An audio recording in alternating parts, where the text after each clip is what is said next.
కథాస్రవంతి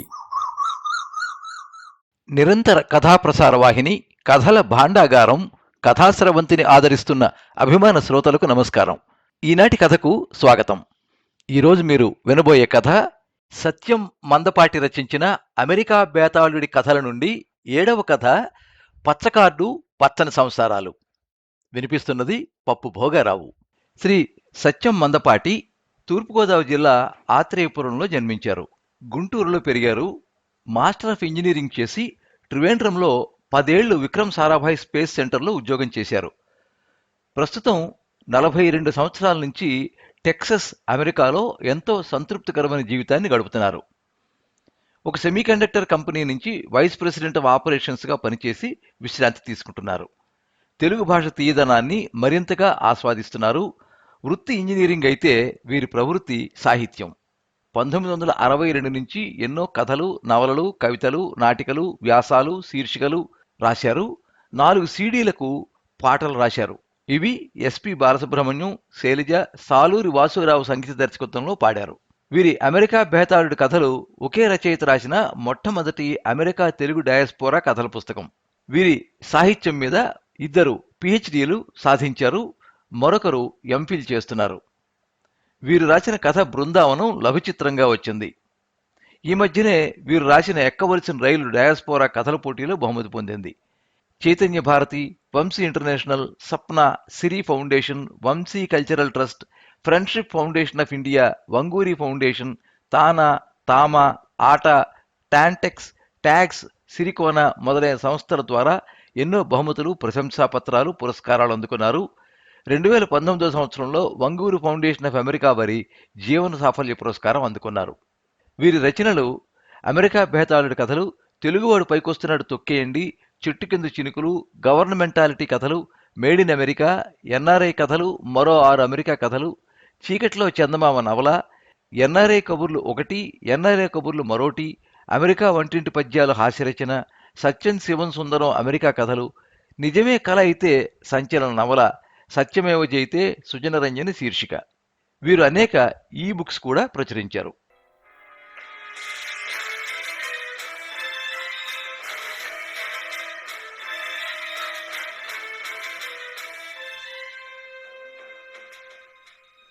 విక్రమరావు సునీతని, పిల్లల్ని తీసుకుని sharps town మాల్కి వెళ్ళాడు. అదొక పెద్ద షాపింగ్ సెంటర్. దాంట్లో కొన్ని 100 షాపులున్నాయి. కొంతమంది మాల్లో ఆ చివరి నుంచి ఈ చివరి వరకు నడుస్తూ ఉంటారు. అలా జనాన్ని చూసుకుంటూ కొన్ని మైళ్ళు నడుస్తూ శరీరంలో కొవ్వు పదార్థాన్ని కరిగించుకోవడానికి అదొక సులభమైన మార్గం. మరి విక్రమరావుకి షాపింగ్ చేయటం అంటే ఏమాత్రం ఇష్టం ఉండదు. ఏదన్నా కొనవలసి వస్తే ఆదివారం వచ్చే సేల్ పేపర్ చూసి సరాసరి ఆ షాపుకు వెళ్ళి 5 నిమిషాల్లో కొనుక్కుని ఇంటికి వచ్చేస్తాడు. కానీ సునీత అలా కాదు. ఆవిడికి షాపింగ్ పెద్ద సరదా. సోమవారం నుంచి శుక్రవారం దాకా తను కూడా ఆఫీసులో పనిచేస్తుంది. శని, ఆదివారాలు ఇంటి పని, పిల్లల్ని మ్యూజిక్కి, డాన్స్కి, టెన్నిస్కి, సాకర్కి తిప్పడంతో వీకెండ్లో అసలు సమయం చిక్కదు. ఎప్పుడన్నా కాస్త ఖాళీగా అనిపిస్తే మాత్రం షాపింగ్కి వెళ్ళి కొన్ని గంటలు గడిపేస్తుంది. ఇద్దరివి వేరువేరు మనస్తత్వాలు కనుక షాపింగ్ చేయటంలో ఒక అరేంజ్మెంట్ చేసుకున్నారు. విక్రమరావు మాల్లో మధ్యలో ఉన్న ఫౌంటైన్ దగ్గర పిల్లలను పెట్టుకుని కూర్చుంటాడు. సునీత షాపింగ్ పూర్తి చేసుకుని మళ్ళీ అక్కడికి వస్తుంది. అప్పుడు అందరూ కలిసి అక్కడే పిజ్జా తిని ఇంటికి రావటం. అందుకనే సరాసరి ఆ ఫౌంటైన్ దగ్గరికే వెళ్ళారు అందరూ. పిల్లలకు బట్టలు కొనాలి ఇవాళ, మీరు రండి, వార్డ్లోనూ జేసీ పెన్నీలోనూ కొందాం. వాళ్ళని తీసుకుని నువ్వు వెళ్ళు, నేను ఇక్కడ కూర్చుంటాను. మీరొక్కరు కూర్చుంటే బోరు కొడుతుంది, పోనీ వాకింగ్ చేయండి. నవ్వాడు విక్రమరావు. వాకింగా? No, I don't like it. ఏం పర్వాలేదు, నువ్వు వెళ్ళు, నేను వచ్చేపోయే పిల్లల్ని చూస్తూ ఇక్కడే కూర్చుంటాను.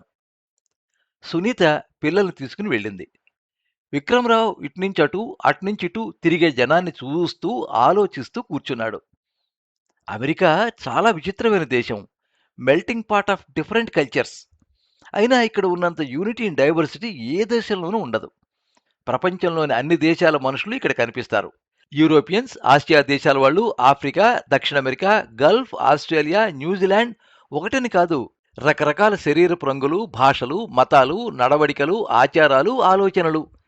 ఇంత వైవిధ్యం ఉన్న మనుషులు సాధ్యమైనంత వరకు ఆ తేడాలు మర్చిపోయి ప్రశాంతంగా జీవించడం చాలా వింతగా ఉంటుంది.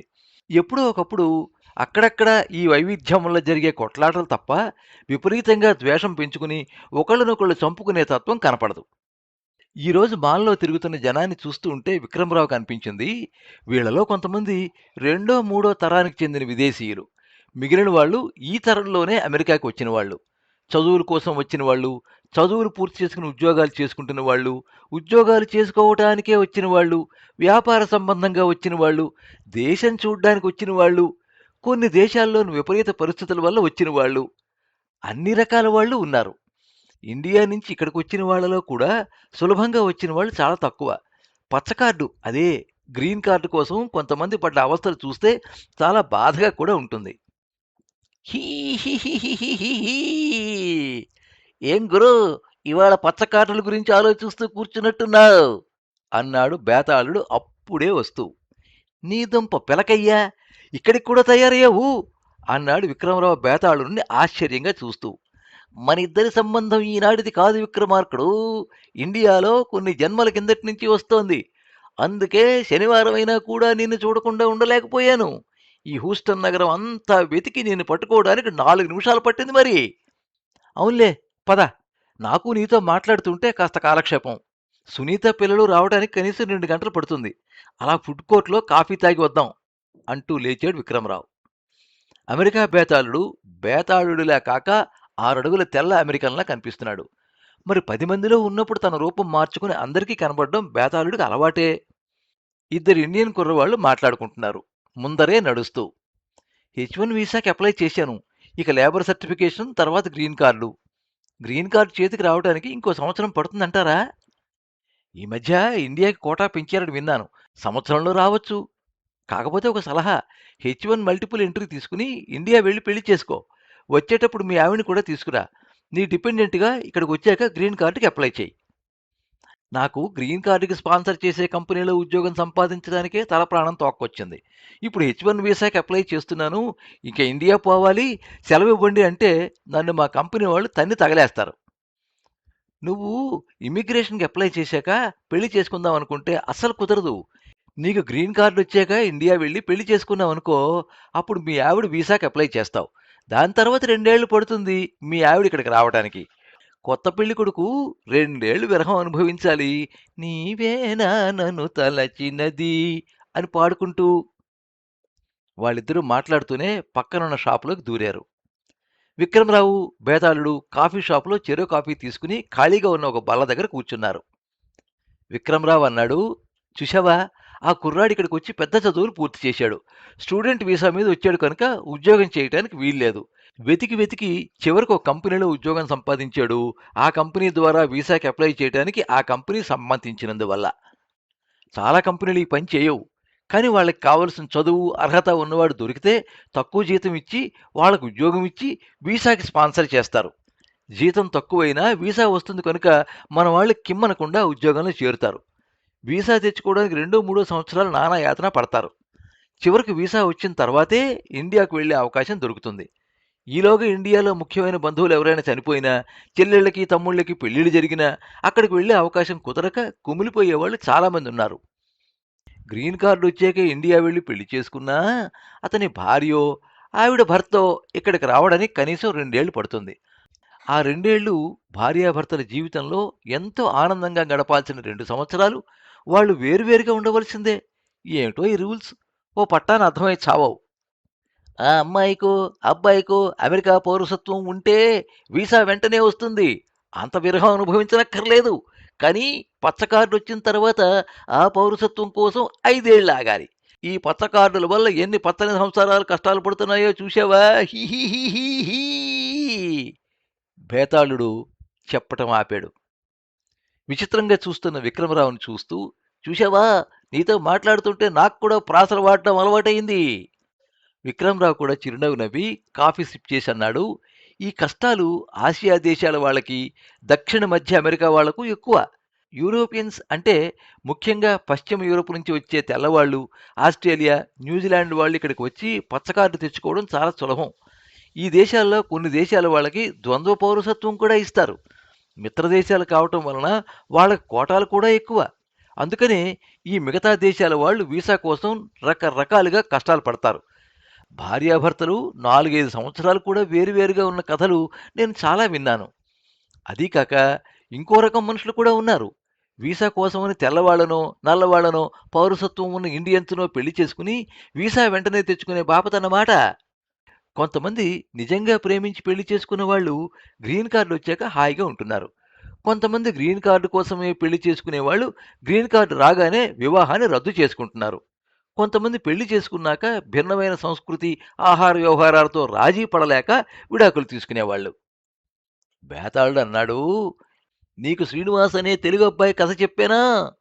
చెప్పలేదులే. నిన్ను అడగడం ఎందుకు? నాకు తెలుసు. ఇప్పుడు చెబుతాను వినో. బేతాళుడు కథ ఎక్కడ మొదలుపెట్టాలో మనసులో ప్లాన్ చేసుకుంటున్నాడు. విక్రమరావు కొంచెం దూరంలో తెల్ల అమ్మాయిని ముద్దు పెట్టుకుంటున్న నల్ల అబ్బాయిని చూస్తూ కాఫీ తాగుతున్నాడు. బేతాళుడు చెప్పడం మొదలుపెట్టాడు. శ్రీనివాస్ హైదరాబాద్లో 5 ఏళ్లు మెకానికల్ ఇంజనీర్గా పనిచేశాడు. చాలా మంచి కుర్రాడు. ఇక్కడ అంటే హూస్టన్ కాదు, కాలిఫోర్నియాలోని లాస్ ఏంజల్స్లో ఒక రావు గారు 30 ఏళ్ల నుంచి అమెరికాలో సెటిల్ అయిపోయిన పెద్ద మనిషి. ఆ భార్యాభర్తలకు ఒక అమ్మాయి. పేరు రజని. రజని అమెరికాలోనే పుట్టి పెరిగి ఫార్మసీలో డిగ్రీ సంపాదించి ఒక హాస్పిటల్లో పనిచేస్తున్నది. వాళ్ళ అమ్మ నాన్నలతో పాటు ఇండియా వచ్చి ఎవరో బంధువులు చెప్పగా శ్రీనివాసరావుని కలిసింది. ఇద్దరూ ఒక 10 రోజులు కలిసి మాట్లాడుకుని పెళ్లి చేసుకుందామని నిశ్చయించుకున్నారు. నిశ్చయించుకోవడమేమిటి, పెళ్లి కూడా చేసుకున్నారు. శ్రీనివాస్ 2 నెలల్లో వీసా తీసుకుని అమెరికాకి వచ్చేశాడు కూడాను. అప్పుడే మొదలైంది అసలు కథ. అమెరికాలో పెరిగిన రజని పద్ధతి వేరు. బంధువులతో తక్కువగా మాట్లాడడం, స్నేహితులతో ఎక్కువగా మాట్లాడడం, ఏ విషయాన్నైనా నచ్చినా నచ్చకపోయినా సూటిగా చెప్పేయడం, ఏ పనైనా చకచకా చేసేయడం, సోమవారం నుంచి శుక్రవారం దాకా పగల ఆఫీస్ పని, సాయంత్రం ఇంటి పని, శని ఆదివారాల్లో బీచ్కో, పార్కుకో, డాన్సుకో స్నేహితులతో కలిసి బయటకు పోవటం. రజని వేషభాషలు కూడా శ్రీనివాసరావుకి వింతగానే కనిపించాయి. బంగారంతో చేసిన మంగళసూత్రాన్ని, మిగతా నగలని బ్యాంక్ సేఫ్ డిపాజిట్ బాక్స్లో పెట్టేసింది. అమెరికాలో వాడే 14 క్యారెట్ల సన్నగోల్సు తప్ప ఇంకేమీ నగలు పెట్టుకోదు. చీర కట్టుకోవడం ఇష్టం లేదు. రాదు. తెలుగు అర్థం చేసుకుంటుంది తప్ప మాట్లాడడం రాదు. ఇండియాలో పెరిగిన శ్రీనివాసు ఇంకో రకం. బంధుప్రీతి ఎక్కువ. ఇండియాలో తన వాళ్ళనందరినీ వదిలి వచ్చేశానన్న బాధ.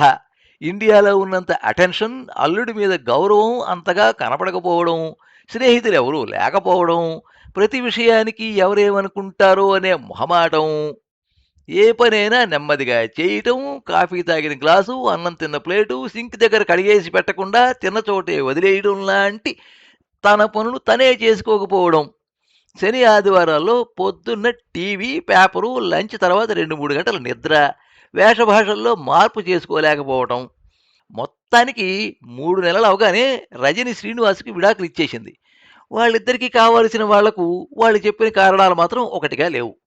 అతనికి అమెరికా రావాలనుండి వచ్చాడు కానీ అమెరికాలో నిలదొక్కుని అభివృద్ధిలోకి వచ్చే లక్షణాలు, పర్సనాలిటీ, పరిస్థితులకు అనుగుణంగా మారుదామనే ఉద్దేశం ఏమీ లేవు.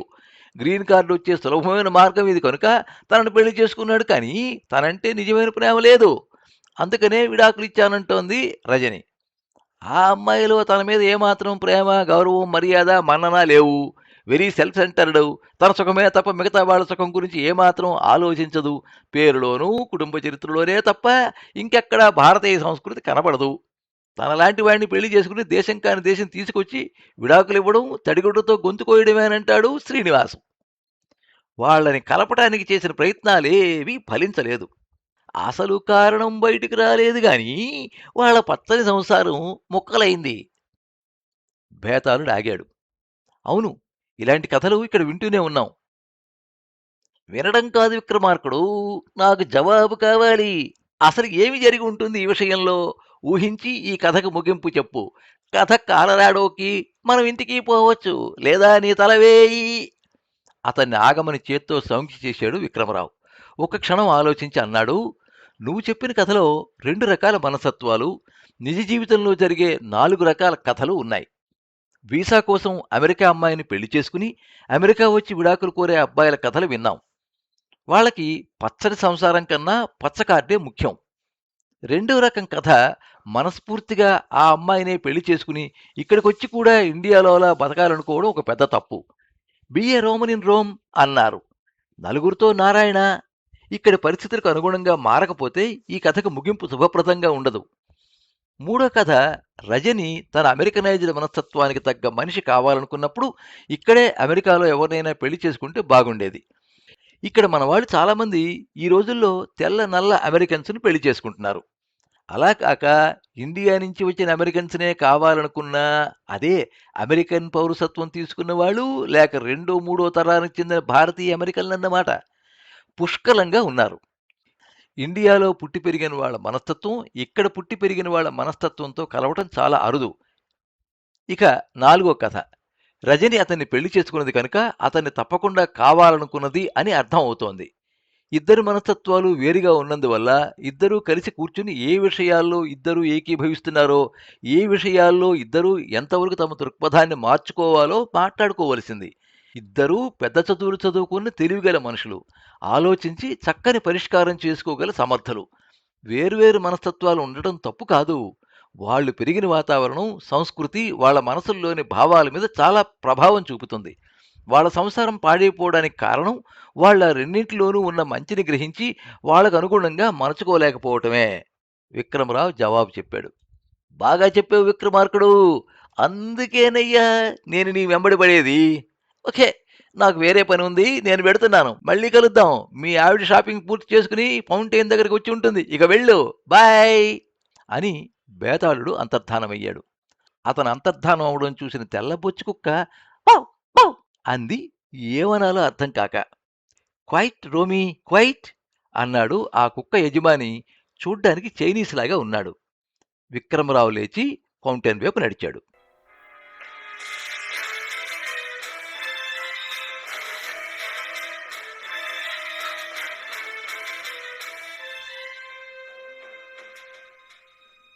మీరింతవరకు అమెరికా బేతాళుడి కథల నుంచి పచ్చకార్డు పచ్చని సంసారాలు కథ విన్నారు.